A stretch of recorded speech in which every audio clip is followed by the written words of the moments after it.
homens e mulheres de Deus, membros da nossa igreja, irmãos de outras igrejas, amigos que estão acompanhando conosco as aulas da Escola de Formação Ministerial.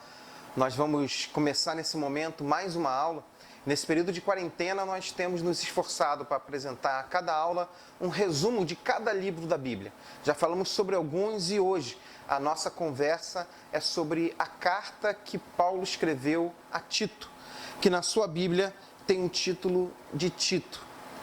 Tito, juntamente com 1º e 2º Timóteo, fazem parte de um conjunto de cartas que nós chamamos das cartas pastorais.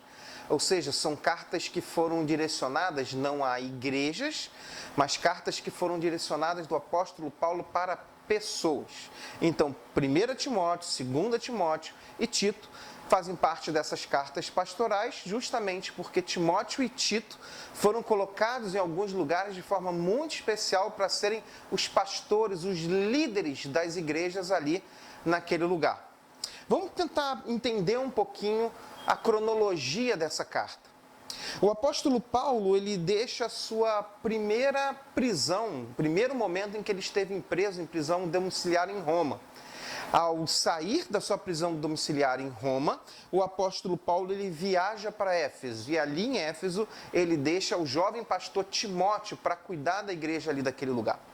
Saindo de Éfeso, Paulo viaja até a Macedônia e na Macedônia ele escreve uma carta que é o que nós conhecemos como a primeira carta que Paulo escreve a Timóteo, 1 Timóteo. Da Macedônia, escreve 1 Timóteo. Da Macedônia, ele visita a cidade de Creta, a ilha de Creta. E ali, na ilha de Creta, ele deixa Tito para ser o responsável pela igreja ali daquele lugar. De Creta, ele viaja a Nicópolis, de Nicópolis para Macedônia, da Macedônia, ele escreve essa carta que nós temos hoje registrada, que é a carta que está nas nossas mãos, conhecida como Tito. Da Macedônia ele escreve para Tito, depois ele viaja para Troade e de Troade ele é preso novamente, levado para Roma e a tradição vai dizer que aí sim ele é decapitado, ele é morto e nós não temos mais escritos de Paulo a partir daí. É muito interessante a gente pensar nessa carta Tito, que junto com 1 e 2 Timóteo é uma carta apaixonada, de um pai para um filho.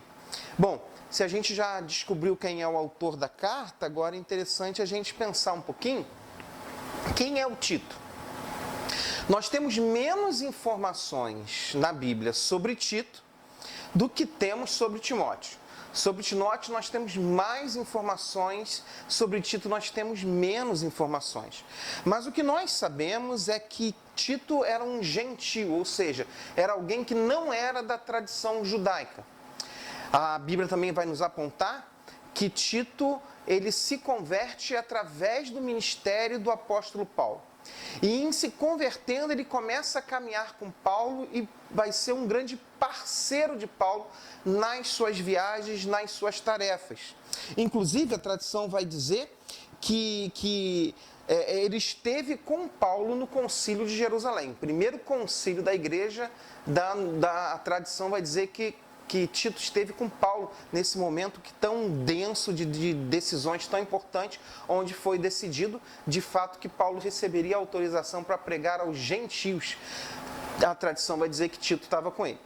Tito, inclusive, recebe então algumas incumbências muito importantes de Paulo. Antes dele liderar a igreja em Creta, Tito caminha com Paulo e recebe dele algumas tarefas importantes. Por exemplo, ele é o responsável de levar à cidade de Corinto a segunda carta que Paulo escreve àquela cidade, àquela igreja.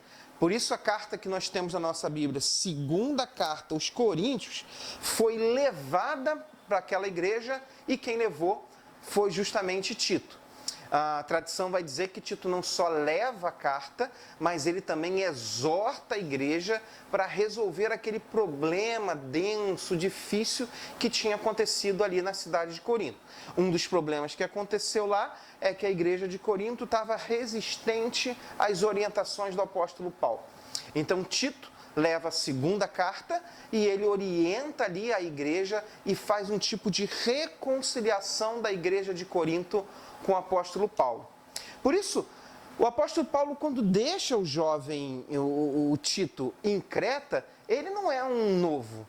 Ele não é alguém sem experiência. Ele não é alguém que está ali fazendo um trabalho sem que ele tenha uma bagagem. Ele já havia caminhado com o apóstolo Paulo, era um homem de extrema confiança dele. Diferente de Timóteo, Tito não é um jovem, um menino. Ele já é um homem maduro que se converte no ministério do apóstolo Paulo, começa a caminhar com ele e tem como uma grande referência esse ministério do apóstolo Paulo. Paulo então o deixa na ilha de Creta. Interessante a gente pensar. Paulo deixa Tito para cuidar da igreja da ilha de Creta. Como essa igreja surge? Nós não temos assim muitas referências de como surge a igreja da ilha de Creta. Na verdade, o que a tradição vai dizer é que haviam cretenses naquele relato do batismo, da descida do Espírito Santo, em Atos capítulo 2. Ali há o relato de, se você ler vai ver, havia muita gente de várias nacionalidades, inclusive cretenses. O que se imagina e se pensa é que esses homens agora que se convertem ali em Atos 2, eles voltam para Creta e começam um movimento, começam uma igreja, começam um trabalho de evangelização movidos pelo Espírito Santo. E agora Paulo vai mandar Tito para cuidar daquele trabalho. Agora vamos passar um pouco para tentar entender o que Tito vai fazer lá. Se nós lermos o capítulo 1, e é uma carta pequena para nós, divididas em capítulos e versículos, a carta Tito tem somente 3 capítulos. É uma pequena carta, mas cheia de conteúdos muito importantes. Inclusive, antes da gente ler a Bíblia, eu queria deixar uma mensagem para você. Você que está assistindo esse vídeo, você pode deixar sua dúvida, seu comentário aí no Facebook, pode deixar sua dúvida, seu comentário no YouTube e que nós vamos responder. Assim que a gente lê o seu comentário, sua dúvida, seu questionamento, nós vamos responder a você para dar continuidade a esse estudo. Se você ler o primeiro capítulo da carta a Tito, aí nomeada na sua Bíblia como Tito, nós vamos encontrar no versículo 5 a razão de Paulo ter deixado Tito para cuidar daquela igreja. Ele diz assim, Tito 1:5, a razão de tê-lo deixado em Creta foi para que você pusesse em ordem o que ainda faltasse e constituísse presbíteros, em outras versões, anciões, em cada cidade, como eu o instruí. E aqui nós vemos então o primeiro propósito da ida de Tito àquele lugar. Ele precisa então, usando das suas habilidades administrativas, usando das habilidades organizacionais, usando das habilidades de liderança, ele agora precisa colocar em ordem aquilo que ainda está fora do lugar naquela igreja. É bem interessante a gente pensar isso, né? Algumas pessoas podem imaginar que igreja é uma instituição, uma organização que não necessita de uma ordem, não necessita de orientações, não necessita de um cuidado especial. É só chegar e fazer. Mas, na verdade, a igreja também precisa que a gente se oriente, que a gente coloque as coisas no lugar. E foi para isso que Tito foi colocado ali naquele lugar. Primeiro propósito, Tito colocar no lugar as coisas que ainda não estavam em ordem ali. Interessante notar que muitas pessoas imaginam que a igreja é um lugar que não precisa de organização, não precisa saber como as coisas funcionam, não precisa saber o papel de cada um. A carta Tito nos orienta muito claramente de que igreja é sim um lugar onde a gente precisa organizar. E a tarefa de Tito, então, é nomear em cada cidade um presbítero, em outras versões um ancião, um líder, alguém que vai ali cuidar daquelas igrejas, né? E aí o que acontece? O apóstolo Paulo vai dizer o seguinte, olha, mas essa pessoa não pode ser qualquer um. Não pode ser qualquer pessoa que pode se tornar esse líder dessa igreja, essa referência dessa igreja. Aí então o apóstolo Paulo começa então do versículo 6 até o versículo 9, dizer quais são as qualificações desse líder, qual o tipo de pessoa que Tito deveria buscar, e quais as qualidades que ele precisava prestar atenção, estar atento, quais as qualidades que essa pessoa precisava ter. Olha que interessante, então ele vai dizer, é preciso que o presbítero seja irrepreensível, marido de uma só mulher, tenha filhos crentes, que não sejam acusados de libertinagem ou de insubmissão. Por ser encarregado da obra de Deus, é necessário que esse bispo, esse presbítero, seja irrepreensível, não orgulhoso, não briguento, não apegado ao vinho, não violento, não ávido por lucro desonesto. Ao contrário, é preciso que ele seja hospitaleiro, amigo do bem, sensato, justo, consagrado, tenha domínio próprio e apegue-se firmemente à mensagem fiel, da maneira como foi ensinada, para que ele seja capaz de encorajar os outros pela sã doutrina e refutar aqueles que se opõem a ela. Muito interessante você pensar que Paulo então está orientando Tito, que ele precisa buscar presbíteros, líderes, anciãos, pastores, ele chama até de bispos, alguém que vai coordenar uma área ali, ele vai dar algumas qualidades que ele precisa ter, algumas coisas que ele não podem ser encontradas na sua vida e outras qualidades que precisam ser encontradas na sua vida, e ele vai dizer por que isso? É porque ele precisa manejar bem a palavra, ele precisa ensinar a sã doutrina, ensinar e refutar os ensinamentos contrários. Olha que interessante que essa tarefa desses presbíteros, desses pastores, desses líderes, ensinar a verdade e refutar a mentira. E aí a gente entende a segunda razão pela qual Tito foi colocado ali para coordenar as igrejas ali da ilha de Creta. Primeiro, colocar em ordem as igrejas e, segundo, refutar ali os falsos profetas, os falsos mestres que estão circulando aí. Que tipo de falso mestre é, ou falsos pastores que estão ali naquele meio? Eles são judaizantes. São judeus que agora chegam na cidade de Creta e começam a ensinar uma mistura de cristianismo com judaísmo. E Paulo vai falar muito sobre eles. Dá uma olhada o que ele fala no versículo 10 até o 16. Ele diz assim, porque há muitos insubordinados, que eles não passam de faladores, enganadores, especialmente os do grupo da circuncisão, ou seja, são alguns judaizantes. É necessário que eles sejam silenciados, porque eles estão arruinando famílias inteiras, ensinando o que não deve ser ensinado, e tudo, presta bem atenção, e tudo por ganância. Tito, então, está sendo orientado por Paulo, que esses líderes que ele precisa nomear precisam ensinar a verdade e refutar a mentira, porque tem pessoas que estão ali no meio deles, que por ganância, por dinheiro, por vaidade, estão ali ensinando coisas, e os ensinos dele, segundo a perspectiva de Paulo, têm arrebentado famílias inteiras têm se perdido. Paulo então orienta o seguinte, portanto, versículo 13, tal testemunho é verdadeiro, portanto, repreenda-os severamente para que eles sejam sadios na fé. Não dê atenção a lendas judaicas nem a mandamento de homens que rejeitam a verdade.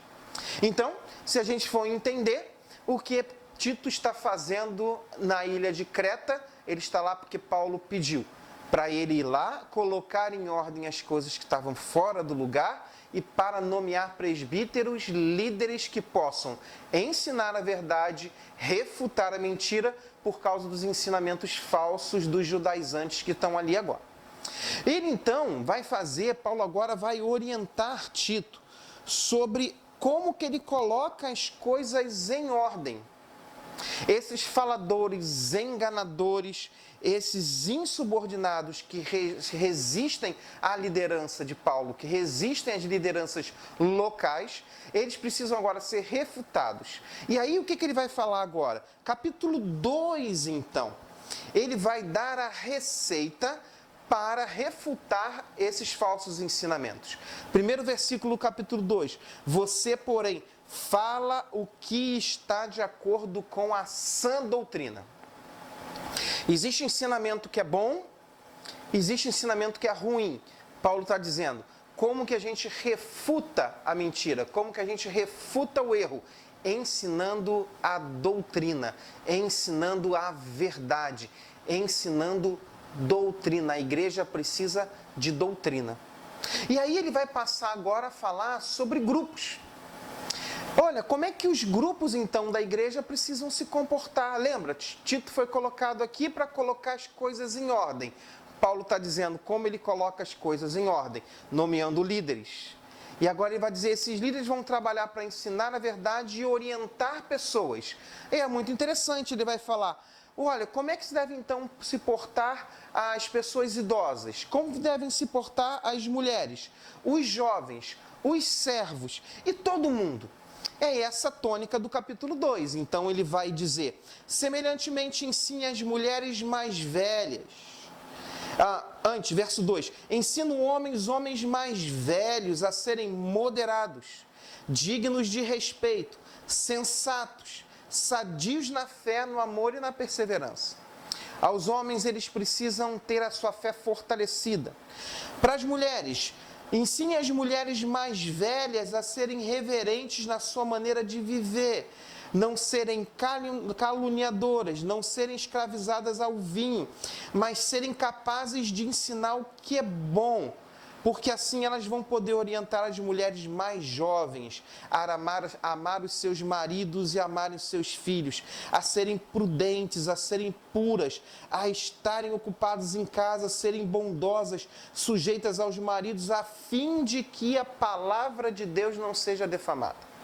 Ele vai dizer, ora, ensina os homens a serem homens de boa reputação, homens de fé. Ensina as mulheres mais velhas, os homens mais velhos, mais maduros, as mulheres mais velhas, mais maduras, que elas precisam ser sensatas, não fofoqueiras, que elas consigam lidar com a sua casa de maneira equilibrada. Tudo isso Paulo está falando a Tito por causa da importância de nós termos referências. Ele vai dizer, esses homens maduros precisam servir de referência para a igreja. Essas mulheres maduras precisam servir de referência na igreja. Nós podemos ter homens com muito tempo de igreja que não são nem um pouco referência para ninguém. Nós podemos ter mulheres com muito tempo na igreja e que são completamente imaturas. Essas pessoas não ajudam em nada na edificação da igreja. Às vezes até atrapalha e atrapalha muito. Ele está dizendo, homens maduros têm que ser referência, mulheres maduras precisam ser referências. Por quê? Porque os jovens precisam dessa referência masculina madura de fé. E as jovens precisam dessa referência madura de fé dessas mulheres maravilhosas. Ele vai dizer para que ensine as jovens mulheres a amarem seus maridos, a amarem seus filhos, serem fiéis a Deus em tudo. E ele vai dizer, porque assim a palavra de Deus não é defamada. Olha que interessante. Termos pessoas de referência na igreja é importante para que a gente aprenda com elas. E aprendendo com elas, a igreja ganha um corpo maduro, respeitoso, cheio de fé, cheio de firmeza. E é essa firmeza que impede que o evangelho seja defamado. Ou seja, que não tenha um mau testemunho. Muitas vezes o mau testemunho da igreja é porque está faltando homens e mulheres maduros que sirvam de referência para os mais jovens. E aí, os mais jovens também não ficam de fora. Ele vai dizer, da mesma maneira, encorajem aos jovens a serem prudentes. Em tudo seja você mesmo um exemplo para eles, fazendo boas obras. Olha, o que ele vai falar? Olha, os maduros servem de referência, os jovens precisam aprender deles, aprenderem a serem prudentes. E orienta, Tito, ser você mesmo um modelo para eles. E aí, um modelo de que forma? Na fé, no ensino, na integridade, na seriedade, na linguagem, em tudo isso para que os jovens possam ter uma referência. Você está conseguindo prestar atenção e entender, meu irmão, a importância do trabalho de Tito naquela igreja? Botar pessoas que sirvam de referência ali, para que aquela igreja amadureça, cresça e que ela consiga resistir aos falsos ensinamentos dos homens que estão ali naquele meio. Ele dá orientação para os homens maduros, mulheres maduras, para os jovens. Ele vai dar orientação para os escravos ou para os servos, para que eles sejam submissos aos seus senhores, respeitosos em tudo. E vai dizer agora as orientações para todo mundo. Ele vai dizer, por quê? Porque a graça de Deus se manifestou salvadora a todos os homens. E essa graça nos ensina a renunciar à impiedade e às paixões mundanas e a viver, meu irmão, de maneira sensata, justa e piedosa nessa era presente. Versículo 11 e 12. Enquanto aguardamos a bendita esperança, a gloriosa manifestação do nosso grande Deus e Salvador Jesus Cristo. Orientação para os homens serem maduros, para as mulheres serem maduras na fé. Isso serve de referência para os jovens amadurecerem, serem prudentes. Isso melhora o testemunho da igreja, porque a graça de Deus se manifestou sobre nós. E essa graça nos convida a viver nessa era presente. Homens, mulheres, jovens, adolescentes, todos nós. Viver nessa era presente de forma sensata, justa e piedosa enquanto aguardamos a volta do Senhor Jesus. Capítulo 2 fala sobre isso, colocar as coisas em ordem. O capítulo 3 é muito interessante para nós. Ele é interessante porque ele vai lembrar alguma coisa. Ele está dizendo o seguinte, ele começa dizendo a importância de nós sermos sujeitos às autoridades. Submissos não quer dizer que nós concordamos com tudo, mas nós somos sujeitos às autoridades. As autoridades têm sim, de fato, importância na nossa vida. E olha o versículo 1 do capítulo 3 como é importante. Lembre-se a todos que se sujeitem aos governantes e às autoridades. Sejam obedientes e sejam sempre prontos a fazer tudo o que é bom. Não caluniem ninguém. Presta bem atenção. Não caluniem ninguém. E sejam pacíficos, amáveis e mostrem sempre verdadeira mansidão para com todos os homens. Irmãos, Paulo não está dizendo que nós não devemos ter a nossa opinião acerca dos governantes. Ele não está falando que nós não devemos, inclusive, não gostar deles. Ter uma opinião contrária. Nem que a gente não possa se manifestar acerca das coisas erradas que eles fazem. Não é isso. Mas ele orienta que caluniar a gente não pode. Inventar coisas a gente não pode. Como a orientação de Paulo a Tito é importante nesse tempo, não é verdade? E que nós vamos viver diante desse cenário político complicado, de forma pacífica e mansa, sendo amáveis em tudo, inclusive na forma como a gente manifesta a nossa discordância. E eu discordo, e muito, da maioria das atitudes, das ações, dos planos, dos projetos, tanto do governo federal, como do estadual, como do municipal. E a gente pode sim se manifestar contra e dizer a nossa opinião, mas a gente não pode nunca caluniar ninguém, e nem tratar ninguém mal, e nem usar de rigidez e rispidez, porque nós somos homens e mulheres de Deus. Discutimos nossas ideias, mas não ofendemos os outros. Esse é um princípio que Paulo orientou ao jovem Tito. Para finalizar sua carta, ele vai dizer alguma coisa muito importante para Tito. Primeiro, ele vai justificar isso tudo que ele precisa fazer em cima de 4 pontos. Primeiro, ele vai lembrar quem nós éramos. Segundo, ele vai lembrar quem nos transformou. Terceiro, ele vai lembrar como ele nos transformou. E em quarto, ele vai lembrar quem somos nós agora. Versículo 3. Quem nós éramos? Houve um tempo em que nós também éramos insensatos e desobedientes. Vivíamos enganados e escravizados por toda espécie de paixão e prazer. Vivíamos na maldade e na inveja, sendo detestáveis e odiando uns aos outros. Quem nós éramos? Nós éramos esses, irmãos. Nós éramos esses que tínhamos essas práticas porque o pecado nos dominava. Só que ele vai lembrar agora no versículo 4, quem nos transformou. Mas quando da parte de Deus, o nosso Salvador, se manifestaram a bondade e o amor pelos homens. Quem nos transformou? O nosso Salvador. Terceira coisa, como ele nos transformou? Não por causa do ato de justiça por nós praticados, mas devido à sua misericórdia.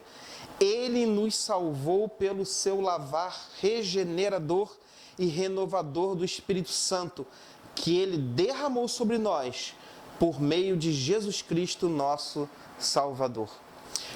Como nós fomos transformados? Pelo poder renovador e transformador do Espírito Santo, que foi derramado sobre nós mediante a morte de Cristo na cruz, a nossa salvação. E ele termina dizendo, quem somos nós agora?